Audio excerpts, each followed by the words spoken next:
आत्माओं, जीवन में बदलाव जरूरी है। जीवन बिना बदलाव के चलता नहीं है। आप विचार करके रखना, आज साल बदल रहा है, कल तारीख बदल जाएगी। हमारे जीवन में बदलाव जरूरी है, बिना बदलाव के कुछ होता नहीं है। आप विचार करके रखना, जन्म से लेकर मरण तक तुम्हारे शरीर में बदलाव होता है। शरीर का हर क्षण बदलना तैयार है। तुम्हारे व्यापार में बदलाव होता है, तुम्हारे परिवार में बदलाव होता है, तुम्हारी भगवान की भक्ति में बदलाव होता है, तुम्हारे सोच के तरीके में बदलाव होता है। ख्याल करके रखो, कैलेंडर बदलेगा, मन बदलेगा, बदले की भावना भी बदल जाए तो हमारा जीवन बदल जाए तो कोई आश्चर्य की बात नहीं। ख्याल करके रखना, कैलेंडर बदलेगा, मन बदलेगा, लेकिन बदले की भावना भी बदल जाए तो जीवन का कल्याण हो जाए तो कोई आश्चर्य की बात नहीं होगी। ये बात का ख्याल करना। हमारे मन में आज इतना ही विचार करके रखना है कि हम कल सुबह कैलेंडर ही नहीं बदलेंगे, अपने मन की भावनाओं को भी बदलेंगे। और आप विचार करके रखना, ये जीवन को हम गणित के हिसाब से जोड़ने का प्रयास करें। अगर हम मैथमेटिक्स से जीवन को जोड़ें, मैथमेटिक्स से जीवन को जिएं, गणित के हिसाब से जीवन को जीने का प्रयास करें तो जीवन कभी तकलीफ नहीं देगा।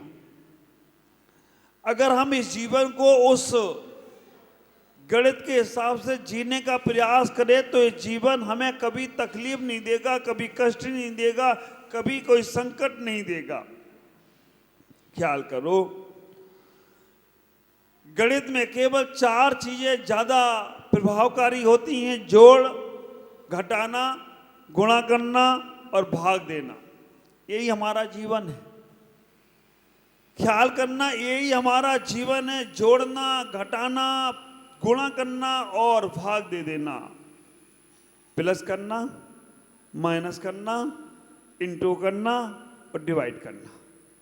ये चारों को अगर आपने समझ लिया तो जीवन कभी तकलीफ में नहीं होने वाला है। ख्याल करके रखना, बचपन का जीवन होता है जो प्लस का होता है, जोड़ता है। बच्चों को कुछ मिल जाए तो ये भी लाओ, वो भी लाओ, जोड़ता जाता, जोड़ता जाता, जोड़ता जाता है। और अगर आपके अंदर अभी भी प्रवृत्ति जोड़ने की है तो समझ के रखना, तुम अभी बचपन में ही जी रहे हो। बच्चे को अगर 2 पेन है तो 4 भी दोगे तो 4 भी ले लेगा। उसके पास खिलौने 4 हैं और 4 लाओ तो वो जोड़ेगा ही, घटाएगा नहीं। जोड़ने की प्रवृत्ति बचपन की प्रवृत्ति है। वो बचपना तुम्हारा जोड़ने में चला गया, लेकिन जब वो बचपन यौवनता पे जाता है तो गुणा करता है, इंटो। 1 के 2 शादी होने के बाद, 2 के 4, 4 के 8 मत करना, वो अपने उम्र से होने देना। लेकिन बड़ा जब होता है तो गुणा करता है, व्यापार करता है, बिजनेस करता है तो जो गुणा करता जाता है। बढ़ाना है, जोड़ना है, गुणा करना है। आप ख्याल करके रखना, जोड़ते में 2 2 4 होते हैं, लेकिन अगर गुणा कर दिया जाए तो वो 8 गुना बढ़ जाता है। वो बहुत ज्यादा प्रभावकारी हो जाता है। और 8 और 8, 8 का 8 में गुणा करो, कितना होंगे? 64। और 8 और 8 जोड़ो, कितने होंगे? तो जब बड़ा होता है ना तो गुणा करता है। हर चीज में अष्टगुणा चला जाता है, हर चीज में गुणा करने का प्रयास करता है। ख्याल करके रखना, इतना ही सोचना, इतना ही विचार करके रखना, हमने यौवन का जीवन को गुणा के माध्यम से जीने का प्रयास किया, लेकिन अब 50 के हो गए हो, 25 तक जोड़ो, 50 तक गुणा करो। अब 50 के हो गए तो माइनस करना प्रारंभ करो। शरीर भी कहता है अब ज्यादा चना नहीं चबेंगे, अब काजू किशमिश नहीं चलेंगे, अब ड्राई फ्रूट नहीं चलेगी। लेकिन आदमी इतना होशियार है, चना भी खाना हो तो पीस के खाएगा, काजू बादाम खाना हो तो पीस के खाएगा। दांत काम ना करे लेकिन आंत से काम कराएगा वो। ख्याल करके रखना, 50 के बाद आप माइनस करने का प्रयास करो। तुम्हारी शरीर की प्रक्रिया भी कहती है अब तुम्हें छोड़ना है, अब तुम्हें छोड़ना है। और जैसे जैसे तुम्हारे कपड़े छूटने लगते हैं, 50 के बाद जो तुम्हारा शरीर होता है ना, वो पेंट का मापदंड कम होने लगता है। उसमें भी तुम इतने होशियार हो, पेंट नहीं बदलोगे, बेल्ट लगा लोगे। अब आप विचार करके रहना, वो पेंट कह रहा है भैया मुझे छोड़ो, तुम्हारी कमर मैंने पतली कर दी है, लेकिन इतना होशियार आदमी है पेंट नहीं छोड़ेगा, बेल्ट लगाएगा। हाँ? पजामे वाले को दिक्कत नहीं होती है, पजामे वाले का तो नड़ा बंद है, उसको तो बांध लेगा। लेकिन आदमी कितना होशियार हो रहा है, अब भोजन नहीं पच रहा है, 50 के बाद भोजन में ज्यादा मटर सटर नहीं चलेगा, नहीं पचेगा, हाजमे की गोली खाएगा, और हो जाए तो त्रिफला चूरन ले लेगा, लेकिन खाएगा वही। आप विचार करना फिर क्या होता है। 50 के बाद आप जोड़ने का प्रयास मत करो, घटाने का प्रयास करो। परिवार में भी तुम्हारे लोग घटने लगते हैं। आप विचार करके रखना, परिवार में भी लोग घटने लगते हैं। तुम 50 के हो गए तो माता पिता घर से बाहर जाना बंद कर देते हैं, तुम्हारे व्यापार करना बंद कर देते हैं। आपको भी विचार करना है कि अब हमें भी अपने जीवन में थोड़ा थोड़ा हल्के होते जाना है। शरीर ही हल्का नहीं होना चाहिए, हमारे व्यापार बिजनेस भी हल्के होना चाहिए, और हमारे मन में कसाय भाव है वो भी हल्का होना चाहिए। 50 के बाद का कोई भरोसा नहीं है। 10 में दावड़ा, 20 में बावड़ा, 30 में तीखा, 40 में चौखा। आप विचार करके रखना, 50 में पाका, 60 में सठियाया, 70 में बिस्तर, 80 में लस्सी, 90 में डब्बा गोल, और 100 तक पहुंचोगे कि नहीं पहुंचोगे मालूम ही नहीं। लेकिन ख्याल करके रखो, हम तो 60-70 के बाद हमारे मन में खाने पचता नहीं है, लेकिन खाने की इच्छा तो बहुत होती है। घी तला, पता नहीं क्या क्या का तला तला भोजन करोगे तो एक दिन ही तल जाओगे। इतना ही विचार करके रखो, हमें अपने जीवन में इतना ही ख्याल करना है। हम 50 के हो जाएं तो अपने बच्चों से बातें करना कम करें, उन्हें टोकना कम करें। टोको, वो तुम्हें ठोक देंगे, क्योंकि तुम ठोक नहीं सकते। अब वो तुम्हें ठोकेंगे, मतलब ज्यादा बोलोगे तो वो तुम 2 बोलो वो 4 सुनाएंगे। एक गणित का जीवन समझने का प्रयास करो। 50 के बाद तुम अपने बच्चों को टोकना बंद करो। मैं हमेशा कहता हूं, बचपन को सुधारना है तो मां का सहारा लो, यौवन को सुधारना है तो महात्मा का सहारा लो, और वृद्धापन को सुधारना है तो परमात्मा का सहारा ले लो। तुम्हारे तीनोंपन सुधर जाएं तो कोई आश्चर्य की बात नहीं होगी। बचपन में शरीर चंचल होता है, बचपन में शरीर चंचल होता है। काय की चंचलता रोकने के लिए मां की आवश्यकता है। यौवनता में मन चंचल होता है, मन की चंचलता को रोकने के लिए महात्मा की आवश्यकता है। और वृद्धापन में जुबान चंचल होती है, वृद्धापन में जुबान की चंचलता को रोकने के लिए परमात्मा की आवश्यकता है, परमात्मा का नाम स्मरण करने की आवश्यकता है।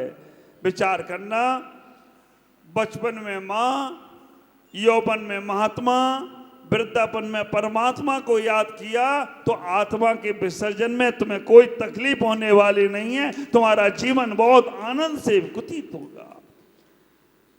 50 के बाद अपने जीवन के उन सारों को समझने का प्रयास करो, और जैसे तुम 70 पार कर जाओ, 75 पार कर जाओ, अब डिवाइड, भाग दे दो। भाग देने का मतलब है, अब तुम सोचो तुमने 70 साल में किया तो किया क्या। क्या बचा?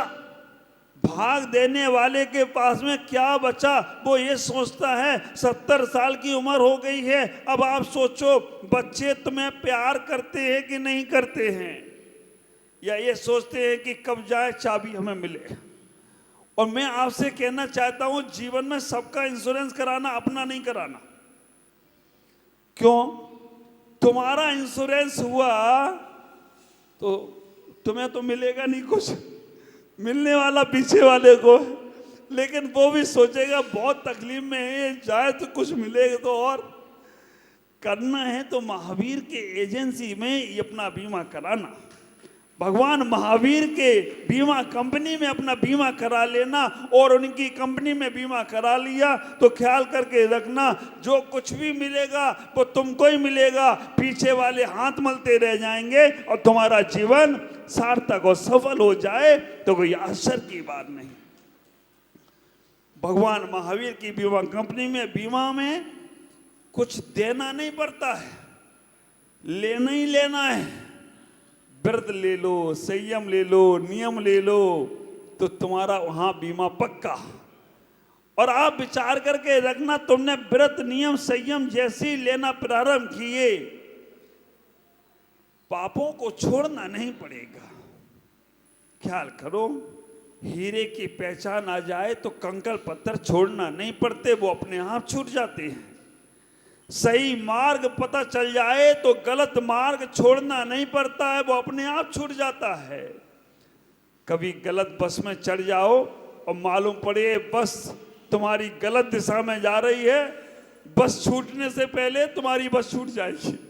आप उतर जाओगे गाड़ी से नीचे कि भैया ये मार्ग हमारा नहीं है, लेकिन सही मार्ग की जानकारी तो हो। अभी तो सही मार्ग की जानकारी नहीं है। हमारी दशा तो ये हो गई, एक ट्रेन जा रही थी, और ट्रेन में कुछ लोग बैठे थे जो कलकत्ता जाने वाले थे, और कुछ लोग बैठे थे जो विपरीत दिशा में जाने वाले थे। आपस में उन्होंने बात करी कि तुम कहाँ जा रहे हो? उन्होंने मैं कलकत्ता जा रहा हूँ। उन्हें तुम कहाँ जा रहे हो? उन्होंने कहा मैं दिल्ली जा रहा हूँ। नहीं, गजब हो गया, आश्चर्य।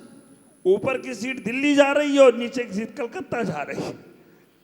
आप विचार करके रखना, कुछ लोगों ने सोच लिया है कि संसार में रहकर हम परमात्मा को पालेंगे, और कुछ ने सोचा है संसार छोड़कर परमात्मा को पाएंगे। विचार करना, सही दिशा का ज्ञान नहीं है तो आप कभी भी मंजिल पे पहुंचोगे नहीं। हमारी दशा वैसी ही हो गई खट्टर काका जैसी। खट्टर काका आगरा का ताजमहल देखने निकले।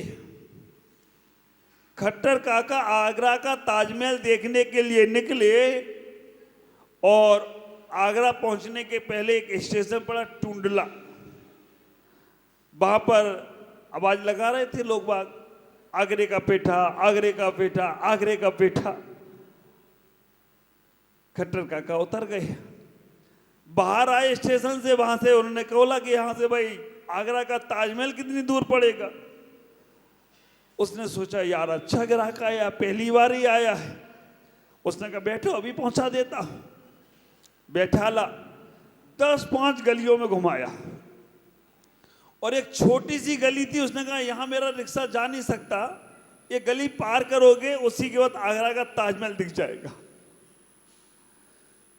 वो छोड़ के चला गया।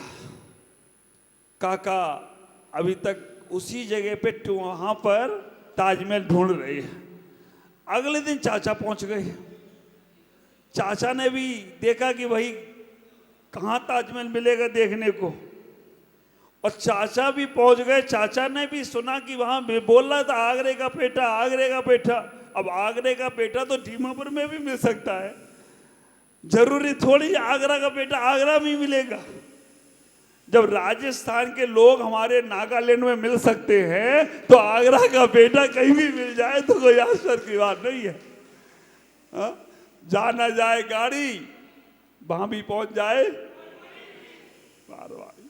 अब विचार करके रखना, जहां बैलगाड़ी भी नहीं जाती थी वहां पे मारवाड़ी पहुंचा, और जाकर उसने धर्म की गंगा भाई, ख्याल करना, केवल व्यापार के लिए नहीं आए हो आप। पैसा कमाने आते तो इतना सुंदर मंदिर नहीं बनता दीमापुर में, इतना अच्छा स्कूल नहीं बनता। पैसा कमाने आते ना तो हम साधु यहाँ नहीं आ रहे होते। तुम धर्म लेकर आए हो। और वास्तव में जो जहां जहां मारवाड़ी में बहुत जगह गया, मैं 22 राज्य घूम लिया, पांडिचेरी, आंध्रा, तमिलनाडु, कर्नाटका, महाराष्ट्र, गुजरात, झारखंड, बंगाल, बिहार, सब जगह घुमाया। लेकिन हर जगह और कोई मिला हो या ना मिला हो, लेकिन हमारे राजस्थान के लोग हर जगह मिलते हैं और वो धर्म को जीते हैं। सही धर्म सीखना है ना, तन का धर्म, मन का धर्म, पैसे का धर्म, जीवन का धर्म, सारा धर्म की सही व्यवस्था। आप देखो, जब उपवास करने का नंबर आए ना, अगर लिस्ट उठा के देखना पूरे भारत में, तो जितने लोग हमारे राजस्थान के लोग उपवास करते हैं, हमारी मारवाड़ी समाज के लोग उपवास करते हैं, उतने और कोई नहीं करते हैं। पूरा त्याग तपस्या भी उनके अंदर है। धर्म ध्यान है, विचार करना, इतना ही सोचने का प्रयास करना कि अपने जीवन को कैसे सार्थक करें। हम मैथमेटिक्स से अपने आप को जोड़ने का प्रयास करें, अपने जीवन को जोड़ें। 70 के बाद डिवाइड करो, भाग दो कि क्या बचा तुम्हें, तुम्हारे बच्चे चाहते कि नहीं, तुम्हारी समाज में कितनी इज्जत है, व्यापार में तुमने कितना अपने पास प्रॉपर्टी बनाई है, या आपका व्यवहार कितना अच्छा है, ये आप अपने आप से तौलना। ख्याल करो, अगर आपने अपने जीवन को समझ लिया तो तुम्हारा जीवन बहुत आनंदित होगा। ये पूरा का पूरा गणित का जीवन है। और अब आपको अपने जीवन में केवल साल ही नहीं बदलना है, आपको अपने मन को भी बदलना है, अपने बदले की भावना को भी बदलना है। क्योंकि हम संसार में बदले की भावनाओं से अपने जीवन को अनंत संसारी बना रहे हैं। तुम्हारा को चला गया, जाने दो, हमारा था ही नहीं। समय सार में आचार्य कुंद कुंद स्वामी महाराज कहते हैं, जो तुम्हारा है वो जाएगा नहीं, और जो गया है वो तुम्हारा था नहीं। ख्याल करके रखना, आचार्य कुंद कुंद स्वामी कहते हैं कि जो तुम्हारा है वो गया नहीं, और जो गया है वो तुम्हारा था नहीं। परिवार, व्यापार, धन दौलत, जो कुछ भी तुम्हारी है, गई नहीं है, तुम्हारे पास ही है। और जो चली गई ना, वो तुम्हारी थी नहीं, क्या उसका रोना रोना। बचपन तुम्हारा था ही नहीं, अगर तुम्हारा था तो छोड़ के ना जाता। आप विचार करके रखना, तुम्हारा बचपन था तो छोड़ के जाता नहीं, वो तो था ही नहीं। यौवन भी तुम्हारा नहीं है, और वृद्धावन भी तुम्हारा नहीं है, ये तो शरीर का है। तुम तो आत्मा हो, और आत्मा अजर और अमर होती है, वो कभी जाने वाली नहीं है। ये सिद्धांत तुम्हारे मन में बैठना चाहिए। जैनी सो दुखी नहीं, दुखी सो जैनी नहीं। कारण, क्योंकि उसके दिमाग में ये सिद्धांत बैठा है कि जो गया वो मेरा था नहीं, और जो मेरा है वो कभी जाएगा नहीं। ये सिद्धांत उसके मन में हमेशा बैठा है। इतना ही ख्याल करना। कई साल बदल गए और कई साल बदल जाएंगे, लेकिन ये साल जो हमें बदलना है, गुरु चरणों में बदलने का प्रयास करना। जो लोग दीमापुर में मेरे पास बैठे हैं वो तो गुरु चरणों में हैं, लेकिन जहां पर गुरु नहीं हैं वहां क्लबों में जाके मत चले जाना, वहां पर किसी पिक्चर के हॉल में मत चले जाना, किसी होटल की पार्टियों में मत चले जाना, किसी और अन्यत्र जगह पे नहीं चले जाना। क्यों? क्योंकि पाप का आश्रम शुरू होगा। मैंने शुरू में ये बात कही थी, इलाका किसी का हो, धमाका अपना हो जाए तो कल्याण जरूर होगा। पर्व किसी का हो, जन्म किसी का भी हो, हमारे भगवान की पूजा उस दिन हो जाए तो उस दिन तुम्हारा जीवन सार्थक होगा। हम लोग सम्मेशकर में थे, चातुर्मास था हमारा 2022 का, 23 में गुवाहाटी, 24 में दीमापुर।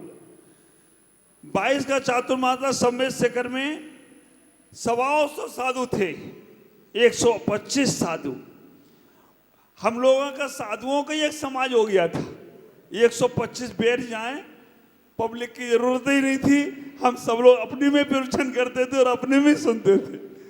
ऐसा आनंद बरसता था कि आप विचार करके रखना, हम सोचते हैं कि सिद्धालय जाने वाले उन सिद्धों को इतना आनंद नहीं आता होगा जितना आनंद हम सब साधुओं को बैठकर आ जाया करता था, क्योंकि हम सब साधु एक दूसरे से उनकी उपलब्धियां पूछते थे, एक दूसरे से उनकी मन को बात को जानते थे और एक दूसरों को अपनी खुशियां बताकर, अपने जीवन के उन आदर्शों को बताकर खुश होते थे। सिद्धों में तो क्या, वो अपना आनंद अपने आप में ले रहे, वो बोल भी नहीं रहे एक दूसरे से। अब आप विचार कर रहे हो, वैसे तो वहां का सुख अनंत सुख है, वहां का सुख यहाँ मिल नहीं सकता है, लेकिन वहां एक दूसरे से बात ही नहीं करते। एक सिद्ध में अनंत सिद्ध समाहित हो गए और अपने आप में लीन है। अब इस सभा में जितने लोग बैठे हैं, अगर वो एक दूसरे से बात नहीं करे तो तुम क्या कहोगे?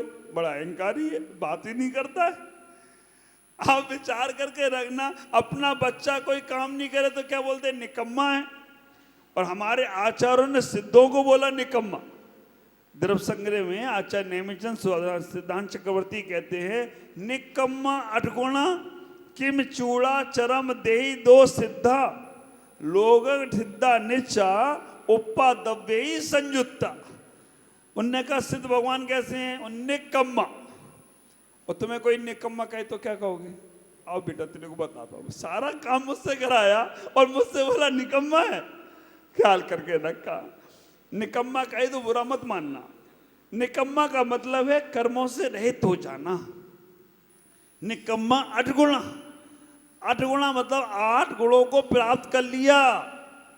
आपके भी श्रावक के भी 8 गुण हैं, उन्हें प्राप्त कर लिया तो समझ लेना तुम निकम्मा होने की तैयारी में लग गए।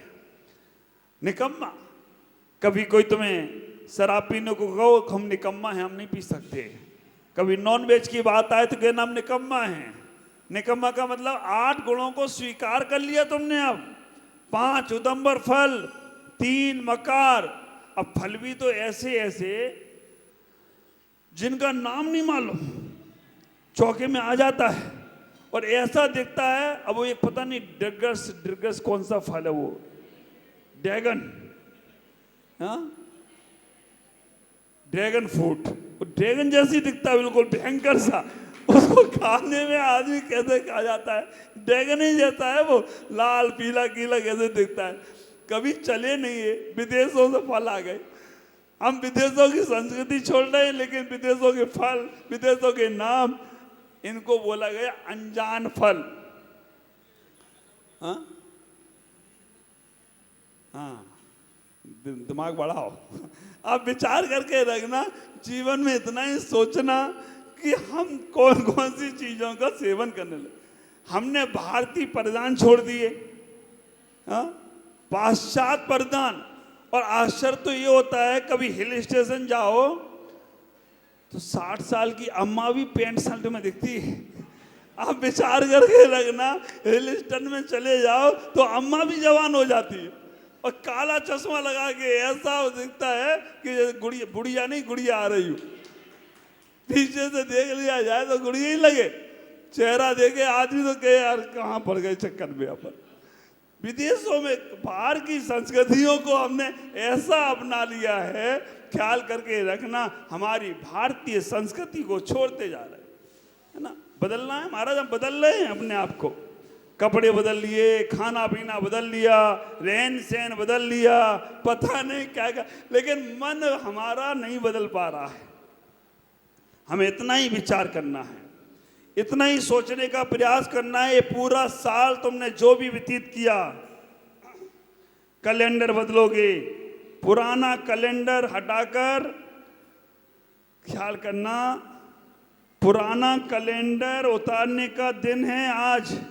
साल भर जिस कैलेंडर ने तुमको हर दिन हर सही तारीख दिखाई, हर माह का ज्ञान दिया, आज तुम उसे उतार कर डस्टबिन में डाल दोगे।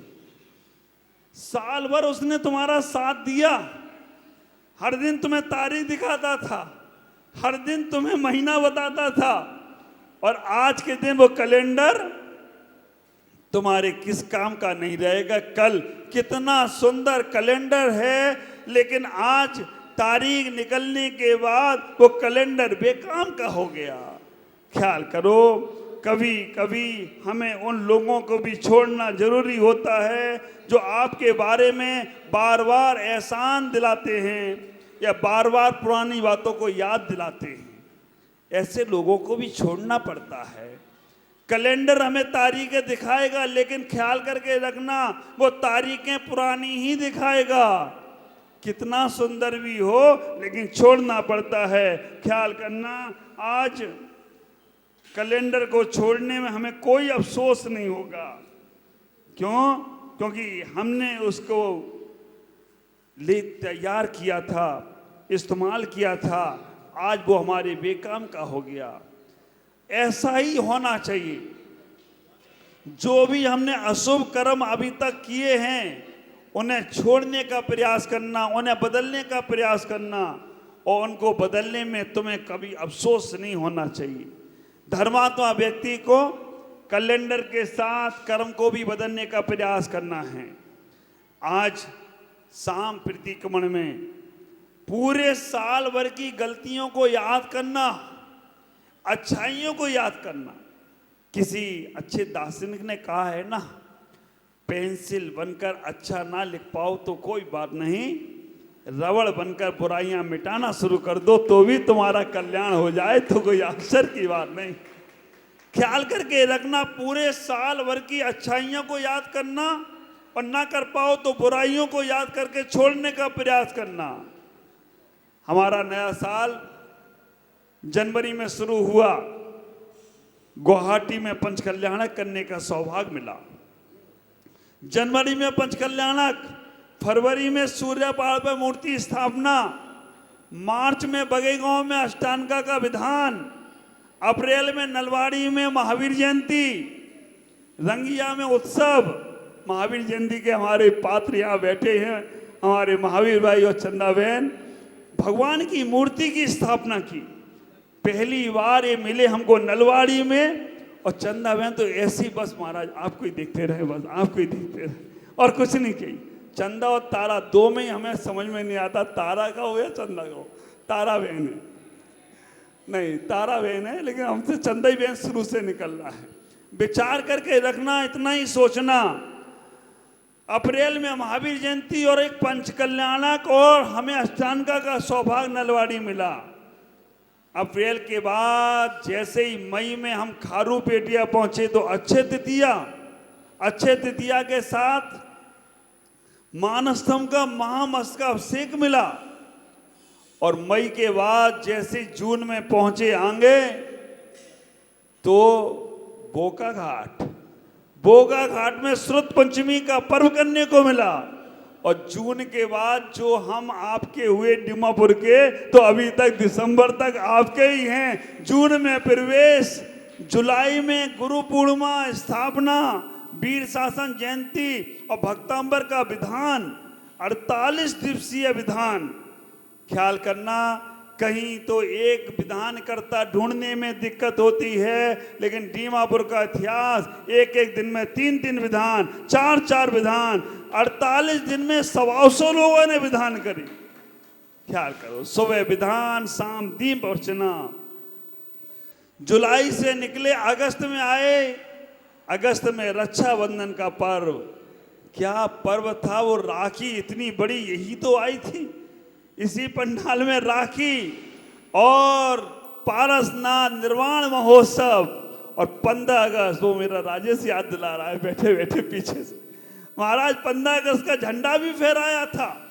ख्याल करके रखना, हम देश के वासी हैं तो देश में 15 अगस्त का झंडा हमने फहराया।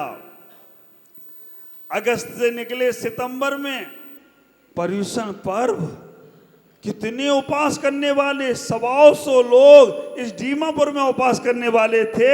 हमारे यहाँ पर कहाँ कहाँ के शिवरार्थी आए। सितंबर से निकले, अक्टूबर में नवरात्रि की साधना में चले गए। महाराज नवंबर में दीपावली मनाई और दिसंबर लौट के आ गया। हम आपके बीच में हैं और आज दिसंबर भी जाने वाला है। कल जनवरी से हम नई शुरुआत करेंगे।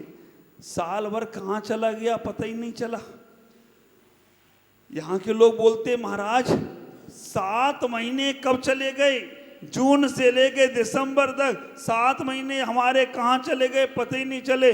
मैं कहता हूँ भैया मेरे 30 साल चले गए, मुझे अभी तक पता नहीं चला संसार का। तुम्हारे तो 7 महीने ही गए। ख्याल करना, जब आनंद बरसता है ना, और मेरे पास तो आनंद के साथ परमानंद भी बैठे हैं, तो फिर इसका आनंद और कुछ ही हो तो कोई आश्चर्य की बात नहीं है।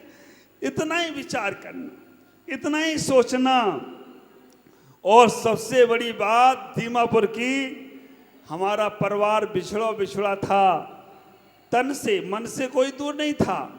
उनको सबको बुलाकर दीमापुर ने एक बड़ा इतिहास रच दिया हो। कहाँ हमारे अरुणाचल से माताजी आ गए, कहाँ आसाम से माताजी आ गए, और कहाँ श्रीलंका से छुल्लगी चातुर्मास करके सीधे। देखो बाहर कितना भी घूमो लेकिन घर की याद तो आती है। बाहर वालों से कितना भी मिलो लेकिन अपनों की याद तो आ ही जाती है। और अपने मिल जाएं तो अपने में आनंद बरसा करता है। दीमापुर वालों ने भी ऐसा ही आनंद बरसाया है। 7 महीने मेरी लाइफ में पहली बार है एक भवन से बाहर नहीं निकले। मेरी लाइफ में घर से मिला के अभी तक शरीर के 50 साल में 7 महीने में ऐसा तो दिन कभी नहीं गया हो जब मैं घर से बाहर नहीं निकला हूं। 7 महीने इसी महावीर भवन में रह लिए। बस 2-3 दिन का मेरा स्थान परिवर्तन में हमारे शिखर चंद जी के बलवाले हो गए, उनकी बल्लम बल्ला हो गई, और उनके यहाँ जाकर मेरा भी आनंद बरस गया कि चलो कहीं तो गए। सुरेश जी के यहाँ, अमित भाई के, और शिखर चंद जी के यहाँ हो आई। 7 महीने में बाहर नहीं गए, लेकिन 7 महीने में एक भी दिन ऐसा नहीं लगा कि मैं बाहर नहीं हूं। मुझे बाहर वाले अंदर ही मिल गए हों तो कोई आश्चर्य की बात नहीं है। बाहर ना जाकर भी अंदर ही आनंद लिया। नागालैंड दीमापुर में बड़ी संस्कृतियां हैं। मैं आपसे कहना चाहता हूं कि आप अपने जीवन को बदलने का प्रयास करना। कल का वो सौभाग्य है, मुझे मालूम है आपको पिकनिक की तैयारी पे जाना है, लेकिन पिकनिक में परमात्मा नहीं छोड़ देना। पिकनिक तो हर जन्म में मिलेगी, हर साल मिलेगी, लेकिन गुरु नहीं मिलेंगे। रात्रि के 12 बजे पूरे साल में केवल एक दिन है जब मैं पीछी सबको लगाता हूं, जितने लोग होंगे। और विचार करके रखना, पीछी ना ले पाओ तो कोई बात नहीं, पीछी वालों के पीछे पड़ जाओ तो भी तुम्हारे कर्म पीछा छोड़ दें तो कोई आश्चर्य की बात नहीं। पीछी ना ले पाओ तो कोई बात नहीं, पीछी वालों के पीछे पड़ जाओ। मेरी कहां से अमेरिका से ज्वाला मालिनी आ रही है, अभी 10 साढ़े 10 बजे उसकी फ्लाइट आने वाली है। मेरी ज्वाला मालिनी अमेरिका से तीसरी बार शायद यहाँ आसाम में नागालैंड में आ रही है। पर्यूषण में भी आई थी, राजा भाई के पास, राजू भाई के पास खबर आ गई है।